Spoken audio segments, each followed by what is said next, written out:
जय माता रानी दोस्तों, आपके अपने चैनल धर्म साधना में आपका बहुत बहुत स्वागत है। माँ भगवती दुर्गा की कृपा सदैव आप और आपके समस्त परिवार पर बनी रहे। साल 2025 की अंतिम अमावस्या है, पौष मास की अमावस्या तिथि। अमावस्या तिथि पर स्नान करने से, दान करने से और पितरों का तर्पण करने से पितृ दोषों से मुक्ति मिल जाती है।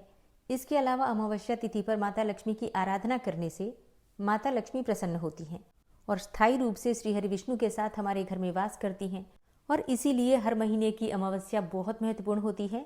इस दिन पूजा करने से माता लक्ष्मी की कृपा मिलती है और पितरों का तर्पण करने से कार्यों में सफलता मिलती है, जीवन में आ रही बाधाओं से मुक्ति मिलती है।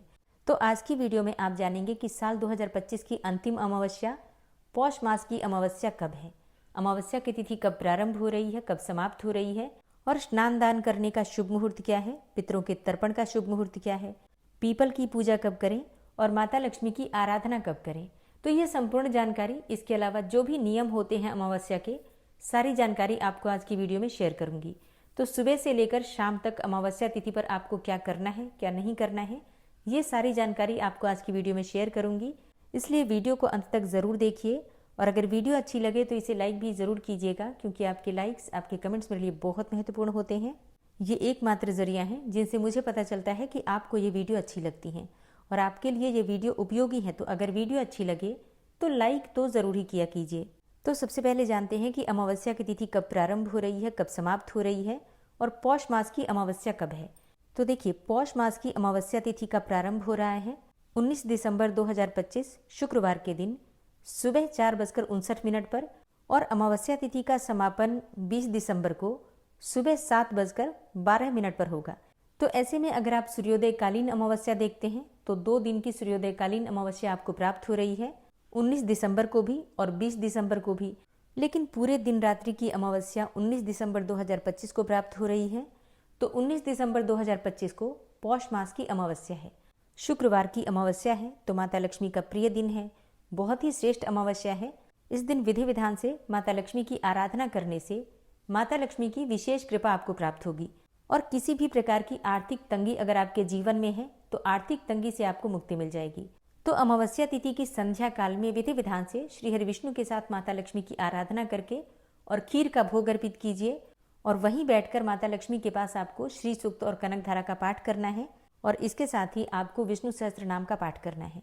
तो नियम पूर्वक अगर आप ये पाठ करते हैं, विधि विधान से पूजा करते हैं, श्रद्धा भाव से माँ की आराधना करके उनसे प्रार्थना करते हैं, तो निश्चित ही माता लक्ष्मी की विशेष कृपा आपको प्राप्त होगी, इसमें कोई भी संशय नहीं है। बात करें अमावस्या तिथि के शुभ मुहूर्त के बारे में तो देखिए, अमावस्या तिथि पर 19 दिसंबर को सूर्योदय काल का समय आपको प्राप्त हो रहा है सुबह 7:06 पर और सूर्यास्त का समय है शाम को 5:41 पर। अमावस्या का स्नान करते हैं ब्रह्म मुहूर्त में, तो ब्रह्म मुहूर्त का समय है सुबह 5:31 से सुबह 6:19 तक। और बात करें अमृत काल की, तो अमृत काल का समय है दोपहर में 1 बजे से दोपहर 2:48 तक और अभिजीत मुहूर्त दोपहर 12 बजे से दोपहर 12:47 तक। तो अपनी सुविधा के अनुसार जो भी समय आपके अनुकूल हो उस समय में आप शुभ मुहूर्त देखकर और स्नान दान इत्यादि सभी कार्य कर सकते हैं। अब बात करें पितरों के तर्पण के शुभ मुहूर्त के बारे में, तो देखिए, पितरों का तर्पण करते हैं दोपहर के समय में और वो समय होगा दोपहर 11:30 से दोपहर 2:30 तक। तो इस समय में पितरों का तर्पण कर सकते हैं, श्राद्ध कर्म कर सकते हैं या फिर पितरों के लिए अगर आप किसी ब्राह्मण को भोजन करवाना चाहते हैं तो ये समय उपयुक्त होगा। अगर आप पितृदोष से बहुत अधिक परेशान हैं तो शाम के समय अपने पितरों के लिए प्रार्थना करते हुए दक्षिण दिशा में पितरों के लिए आपको दीपदान करना है। आप चाहें तो पितरों की अगर फोटो है आपके घर में तो फोटो के सामने भी दीपदान कर सकते हैं। दीपदान किस चीज़ का करें, आप चाहें तो तिल तेल का कर सकते हैं, चाहे तो शुद्ध घी का भी कर सकते हैं और या फिर सरसों के तेल का। तो जैसी भी उपलब्धता हो दीपदान अवश्य करना चाहिए। ऐसा कहा जाता है कि प्रत्येक अमावस्या पर पितृ हमारे पितृलोक से धरती पर आते हैं और अपने प्रियजनों के पास रहते हैं, उनके आसपास ही रहते हैं। तो घर के आसपास ही किसी न किसी स्वरूप में आपके पितर मौजूद होते हैं और फिर अमावस्या की शाम को संध्या काल में वापस पितृलोक लौट जाते हैं और शाम के समय अंधेरा होता है। तो जो हम अमावस्या तिथि पर शाम के समय संध्या काल में दीपदान करते हैं अपने पितरों के लिए, तो उनके रास्ते में जो प्रकाश होता है उसे देखकर पितर प्रसन्न होते हैं और पितरों की आत्माएं तृप्त होती हैं, जब वो प्रसन्न होकर हमें आशीर्वाद देते हैं, तो हमारे जीवन से भी अंधेरे दूर होते हैं, कार्यों में आ रही बाधाएं दूर होती हैं और समस्त प्रकार की विघ्न बाधाओं से मुक्ति मिलती है। इसलिए आप जहाँ कहीं भी हो, शाम के समय दीपदान अपने घर के मुख्य द्वार पर अवश्य कीजिए। अमावस्या तिथि पर सुबह से लेकर शाम तक क्या करें और क्या ना करें। देखिए, अमावस्या तिथि के दिन प्रातःकाल जल्दी उठना चाहिए। उठकर नित्य कर्मों से निवृत्त हो जाइए, स्नान कर लीजिए। वैसे तो अमावस्या तिथि पर गंगा नदी में स्नान करना या फिर किसी भी पवित्र नदी में स्नान करने का महत्व होता है, लेकिन सबके लिए संभव नहीं है। तो आप अपने घर में भी गंगा जल या फिर कोई भी पवित्र नदी का जल हो तो उसे ही स्नान के जल में मिलाकर स्नान कर सकते हैं। फिर शुद्ध वस्त्र धारण करके सूर्यदेव को जल दीजिए और फिर अपने घर के मंदिर में प्रतिदिन जो पूजा करते हैं पूजा कर लीजिए। अमावस्या तिथि पर विशेष रूप से भगवान भोलेनाथ की पूजा करनी चाहिए। तो घर के आसपास कोई भी मंदिर है तो वहां जाकर शिवलिंग पर जल अर्पित कीजिए। अमावस्या तिथि पर कच्चा दूध शिवलिंग पर अर्पित करने से किसी भी प्रकार के रोग व्याधि से मुक्ति मिल जाती है। और अगर आप शनि की 7.5 से परेशान हैं, ढैया से परेशान हैं या फिर पितृदोष से परेशान हैं, तो ऐसे में आपको दूध में थोड़ा सा काला तिल मिलाकर और उसी में आपको थोड़ा शक्कर मिलाकर अर्पित करना चाहिए। मतलब एक पात्र लीजिए, पात्र में थोड़ा सा कच्चा दूध, गंगा जल और शुद्ध जल से भरकर इसी में थोड़े से काले तिल, थोड़े से अक्षत और थोड़ा सा शहद डाल दीजिए। आप चाहें तो शक्कर या फिर बताशा भी डाल सकते हैं। मतलब मीठा जल अर्पित करना है तिल के साथ। तो इससे आपकी परेशानियां चाहे जितनी भी बड़ी हो बहुत जल्दी समाप्त हो जाती हैं। भगवान शिव की कृपा आपको मिलती है, पितरों का आशीर्वाद मिलता है। ठीक है, तो ये कार्य सबको करना है। इसके अलावा पीपल की पूजा, प्रत्येक अमावस्या पर पीपल की पूजा करना अत्यंत आवश्यक है। तो अगर आपके घर के आसपास पीपल का वृक्ष है तो वहां जाकर आपको पीपल की जड़ में जल अर्पित करना है।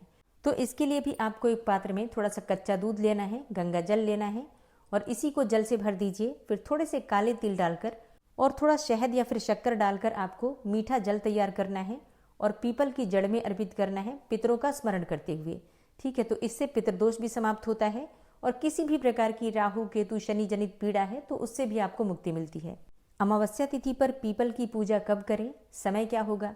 देखिए, सुबह सूर्योदय के बाद आप पीपल की पूजा कर सकते हैं और सुबह 10 साढ़े 10 तक पीपल की पूजा आप कर सकते हैं। मतलब सूर्योदय से लेकर 10:30 तक आप पीपल की पूजा कर सकते हैं, जल दे सकते हैं, धूप दीप से पूजा करके और भगवान से प्रार्थना कर सकते हैं, परिक्रमा भी कर सकते हैं। ठीक है, और फिर शाम के समय पीपल के पास आपको दीपदान करना होता है सूर्यास्त से पहले। ठीक है, मतलब जो गोधूली वेला का समय होता है, सूर्यास्त जब हो रहा होता है, बस उसी समय पीपल के पास आपको दीपदान करना है। और पौष मास की अमावस्या है, दान अवश्य कीजिएगा। दान किन चीज़ों का कर सकते हैं? देखिए, दान आप अपनी इच्छा के अनुसार किसी भी वस्तु का कर सकते हैं, अन्न का, धन का, वस्त्रों का। जैसे कि अभी सर्दियां हैं तो आप चाहें तो कंबल का दान कर सकते हैं गरीबों को, ज़रूरतमंदों को, या फिर ऊनी वस्त्रों का दान कर सकते हैं। तो अपनी इच्छा के अनुसार, अपनी सामर्थ्य के अनुसार आप दान कर सकते हैं, लेकिन कम से कम एक सीधा का दान, अर्थात एक व्यक्ति के खाने की सामग्री आप दान अवश्य कीजिएगा। ठीक है, तो इतना दान सबको करना है कि एक किसी भी व्यक्ति को या तो भोजन करा दीजिए या फिर भोजन की सामग्री का दान कर दीजिए। इसके अलावा फिर आपकी अपनी इच्छा है, अपनी श्रद्धा है। ठीक है, अमावस्या और पूर्णिमा पर दान करने से घर की परेशानियां दूर होती हैं। तो ये कार्य सबको करना है। प्रत्येक अमावस्या, प्रत्येक पूर्णिमा पर कम से कम एक व्यक्ति के खाने की सामग्री का दान कीजिए, या फिर आप चाहें तो खीर की सामग्री का दान कर सकते हैं किसी भी धर्म स्थान में, किसी ब्राह्मण को या फिर किसी भी मंदिर के पुजारी को। ठीक है, और अगर ब्राह्मण ना मिले तो किसी जरूरतमंद को भी दान कर सकते हैं। तो दोस्तों, 19 दिसंबर 2025 शुक्रवार के दिन पौष मास की अमावस्या है। तो उम्मीद करती हूँ अमावस्या से संबंधित ये जानकारी आपके लिए अवश्य उपयोगी होगी। अगर वीडियो अच्छी लगी हो तो लाइक कीजिएगा, संभव हो तो वीडियो को शेयर भी कीजिएगा। और चैनल पर पहली बार आए हैं, अगर अभी तक आपने चैनल को सब्सक्राइब नहीं किया है तो आज की वीडियो अगर आपको अच्छी लगे तो चैनल को सब्सक्राइब करके बेल आइकन को जरूर प्रेस कर लीजिए। इससे ये होगा कि इस चैनल पर आने वाली सभी वीडियोज की नोटिफिकेशन आपको सही समय पर प्राप्त होगी। मिलती हूँ मैं आपसे अगली वीडियो में, तब तक के लिए जय श्री राधे।